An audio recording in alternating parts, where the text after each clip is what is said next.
On this episode of the Collector Car Podcast, 1,000 butterflies and 917s, wrecked Bugattis being raised from European lakes, missing Aston Martin DB5s and $150 million Bugatti Atlantics, and giant keychains. All this and more on the Collector Car Podcast. Your car deserves the best. That's why my Pontiac GTO and Porsche Boxster S are wrapped in California car covers. Since 1989, they've been family-owned and focused on quality, offering more than 100,000 patterns plus fully custom options. Protect your passion with California Car Cover, the world's softest custom-fit covers. Learn more at calcarcover.com. RM Sotheby's is the world's largest collector car auction house by total sales. They are the preeminent market maker of high-quality collector cars and collections, regardless of size or complexity. By working in partnership with the Sotheby's team and its network of 80 offices in 40 countries, RM Sotheby's has established the largest client network of any collector car auction house in the world. Join the RM Sotheby's family by connecting with one of their car specialists at rmsotheby's.com or contact me directly at gstanley@rmsotheby's.com. All right, Heidi, we are in an incredible exhibit that you have put together. And why don't you tell my listeners where we are and how they can possibly see this? So we are at Waterworks Visual Arts Center, which is in Salisbury, North Carolina. And the show, the overall arching theme of the show is the spark that drives us. And it includes 5 world-renowned artists in various mediums. We have Stefan Johansson, who is an abstract painter, and he is a Le Mans driver. And we have Michael Furman, who is an accomplished photographer. You probably know him and seen much of his work. He's written some books. He's got, his piece is called Badass. Sometimes he likes to say badass. Badass. And then we have Dan McCrary, who is a local watercolor artist, and his pieces are exceptional. They are so detailed. You could look at a droplet of water and see these interesting reflections on them. And then we have Richard Petruska, and he is an incredible, incredible sculptural artist. And you see his forms. We'll walk by them if you want. Yeah, let's check them out. And then obviously we have you as well. Oh, we have me. Well, we'll take a look at some of these, and then Okay. we'll look at your studio or your gallery. Yeah, take a look at the gorgeous finishes on these and the form. You get a sense of motion just by looking at them. I noticed the Jaguar XK120 Yes. or so, and obviously a Ferrari Formula One car here. Fantastic. And then I would assume that's a Mercedes right there, right? Okay. Well, yeah, these are just absolutely stunning. I see another Ferrari over here. Yeah. A lot of Ferraris, that's great. Well, why don't you show us your gallery and tell us a little bit about these pieces of artwork you have in here. So my exhibition is called Driven by Narrative. And cars are certainly my muse, but it's the stories that they carry that really kind of get me excited.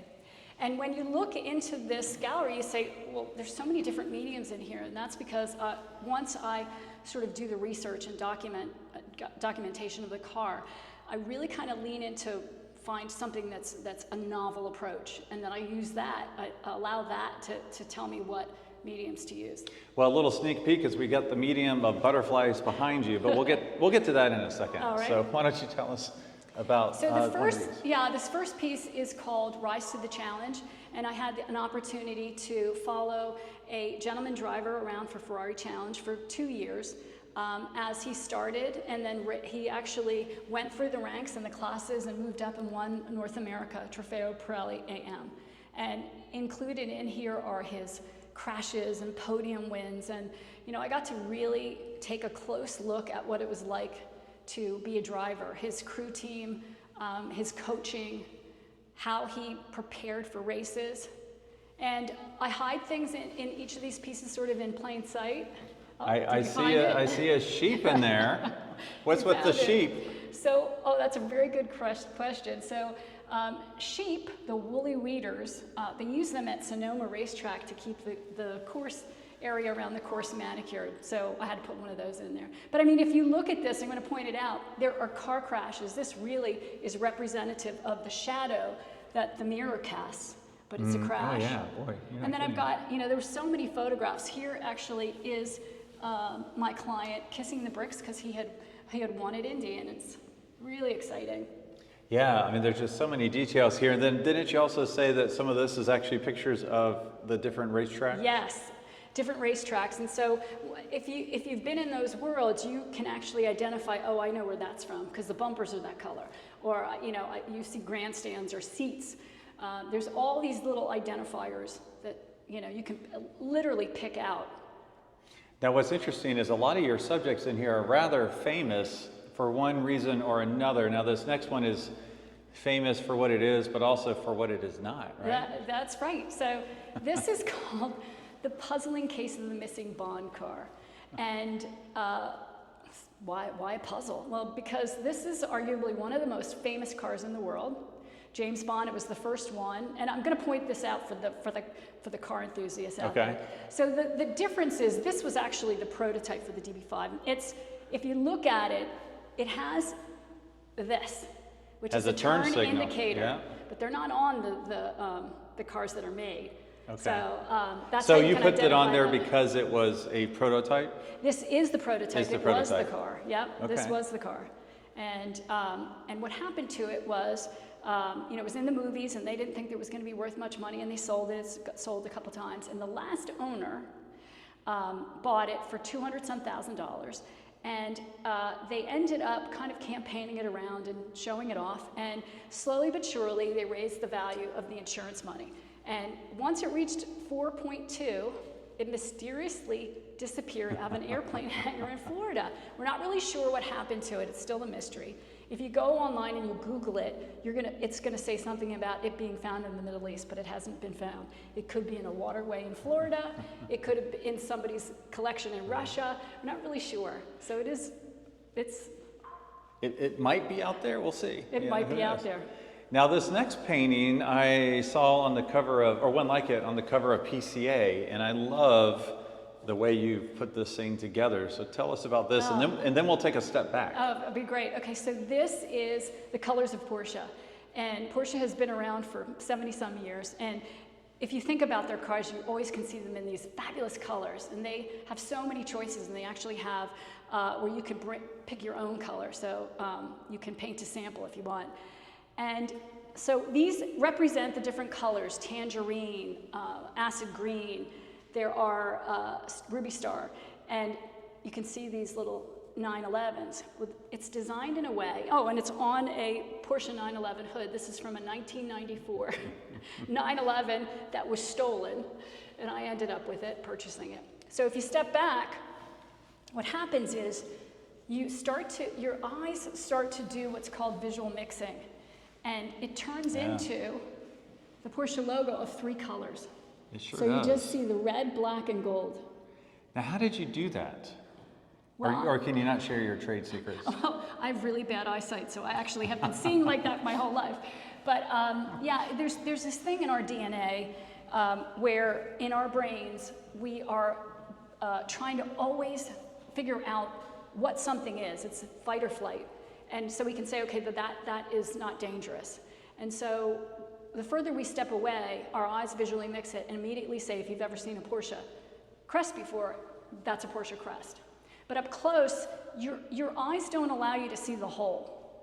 And that's how all of my pieces work, my collage pieces. From a distance, they're relatively tight images of cars, but then you step closer and you're like, whoa, there's a chaos of information in here.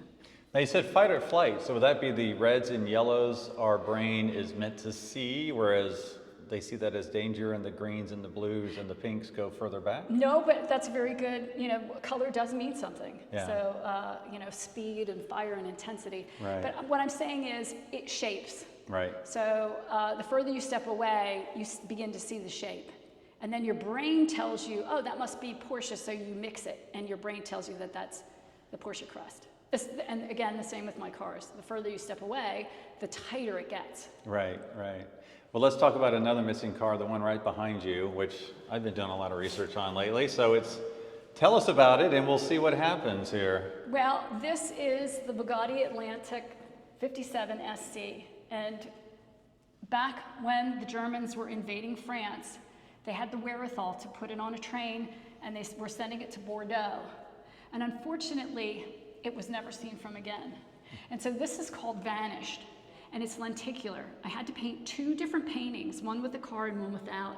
And as you move by it, it literally disappears. Yep. Well, there it goes. That's awesome. And arguably, again, if this is found, it would be considered probably the most valuable car in the world. Yeah. Would be my guess, upwards of $150 million. Yeah, that's what I've heard as well. I won't be buying it. Okay. Now this is another Bugatti, right? This is based on the famous Bugatti of the Lake. Of the Lake. I was going to say Lady of the Lake, but that's not right. Well, no, Lady of the Lake. That's what Peter Mullen. Oh, that's what he called it. Okay. So this is such an interesting story. It's a big part of the way I do my art today. So Peter Mullen had purchased the Bugatti of the Lake for his museum that he was opening up. And there wasn't much research done on it. And 50% of the time that I spend on a vehicle is uncovering documentation and researching a vehicle. And so for this one, the story is that it's a Type 22, 1925 Bugatti Brescia that was supposedly owned by René Dreyfus, who was a famous race car driver in France. And 10 years later, he lost it in a drunken poker game to a playboy who lived in Switzerland. And he took the car to Switzerland. At the time, when you had a car, you had to pay a duty on it. And he had no money, he couldn't pay the duty.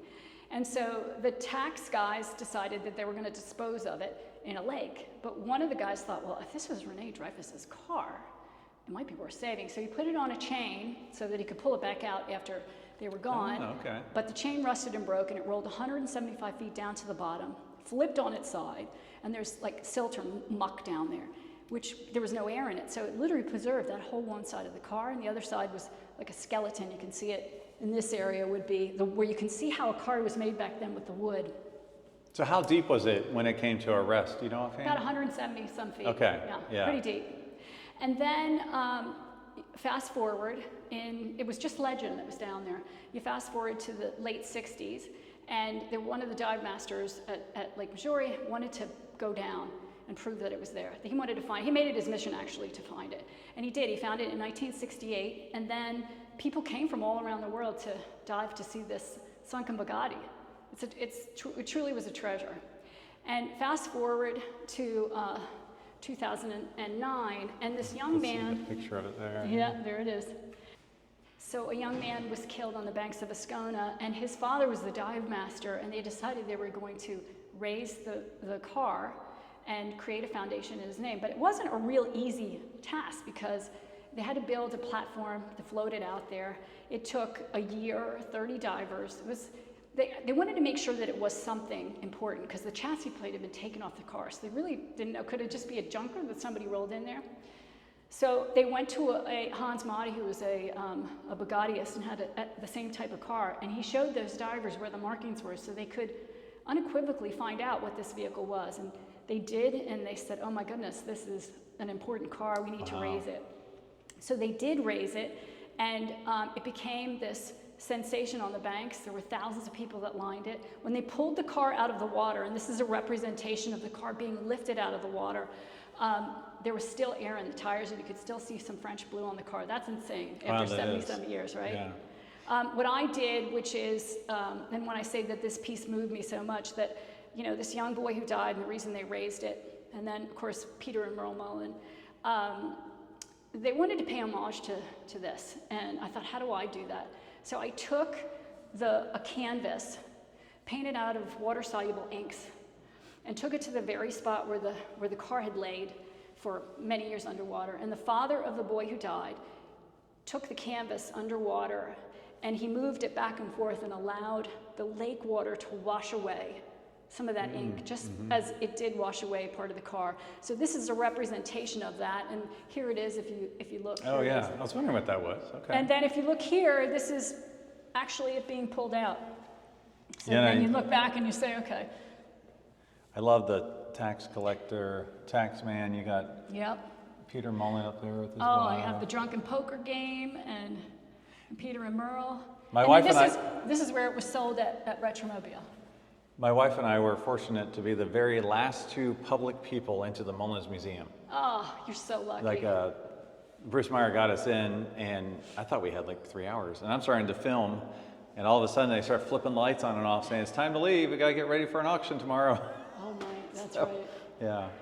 Okay, so do we have another Bugatti? Yes, we do. So this is my Bugatti trilogy wall. So this is another Bugatti that during the war, when the Germans were invading, they took this to also Bordeaux, and they buried it.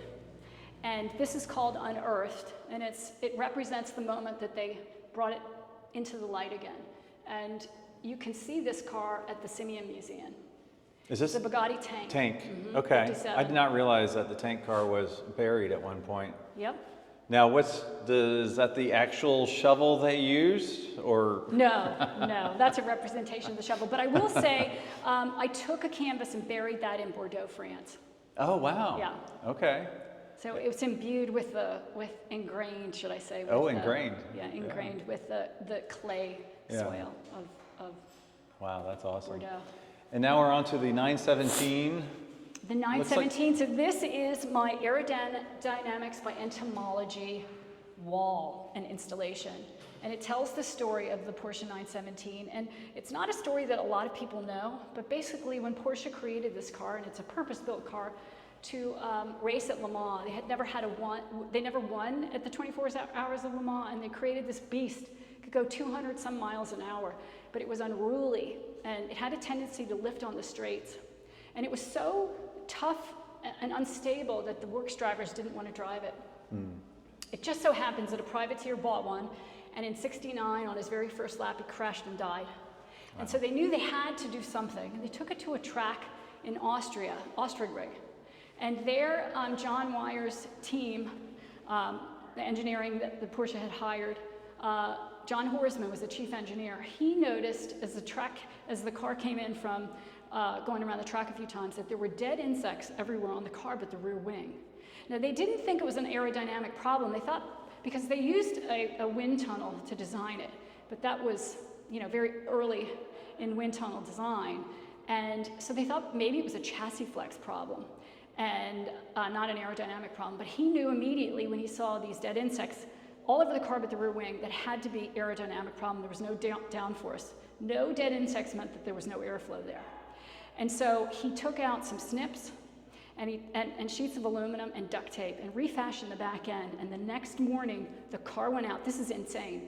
It was 5 seconds faster, which is equivalent to 50 horsepower. Wow.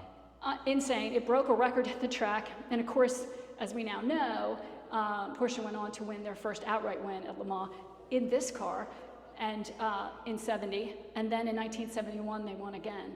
They changed, the FIA regulations changed, and but insanely enough, one of the records that the 917 broke lasted till 2010. The butterflies are the stand-in, obviously, for the insects.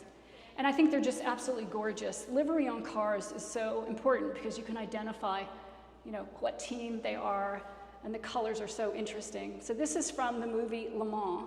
This is the Golf livery, Steve McQueen's car that is now owned by a famous comedian.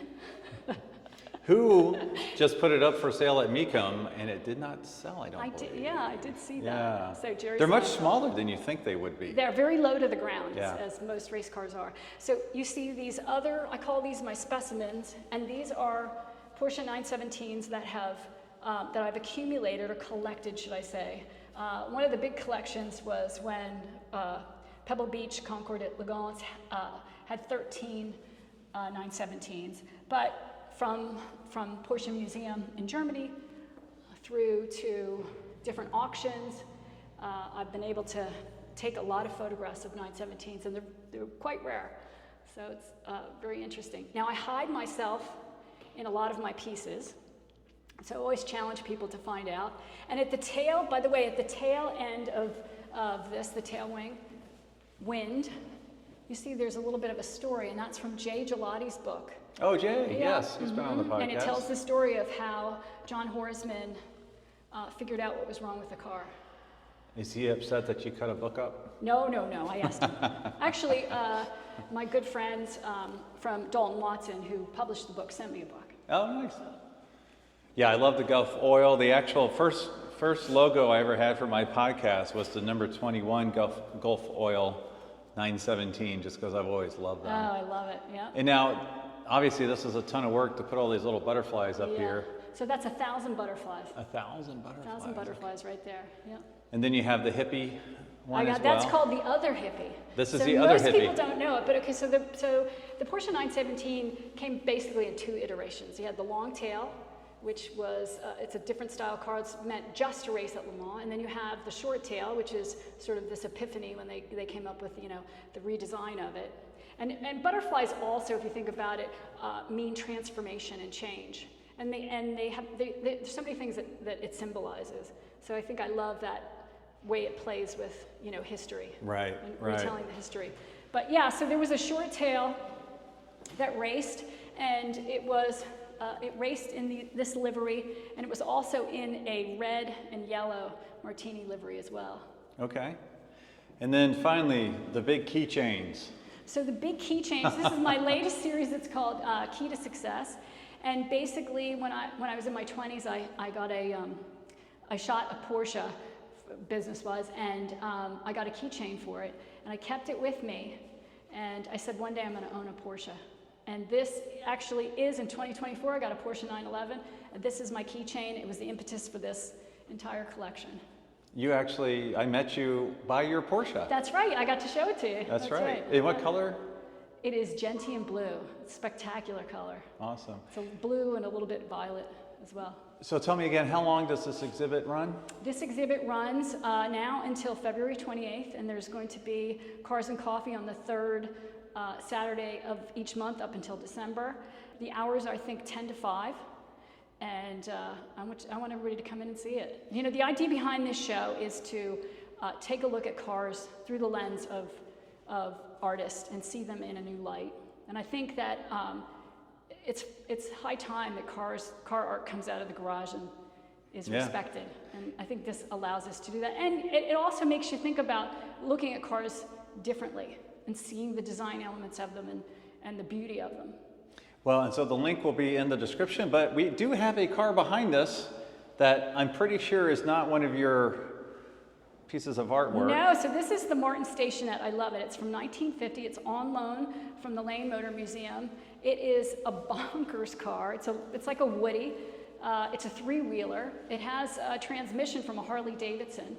What's really interesting about it, if you take a look inside, it's got theater-style seating, which flip up, and you see there's a notch out of the steering wheel. That's because you couldn't fit in it if it was down, and it didn't have a notch out of the steering wheel. I think it's like 45 horsepower. The engine is from basically it's a Hercules that was meant for generators. Wow. Yeah, it's pretty. It's so darn cute. It has the rear wheel brakes, the fronts don't, so it's kind of dangerous. And it's a bear to drive, I've been told. I haven't driven it, but... pretty much most of the cars in the Lane Motor Museum are difficult to drive. Kind of like that, yeah. So it's really, I say what it lacks it lacks in safety and in drivability, it makes up for it in its charm. Oh, that's awesome. Well, thank you so much for being on the Collector Car Podcast. You're welcome. It's been my pleasure.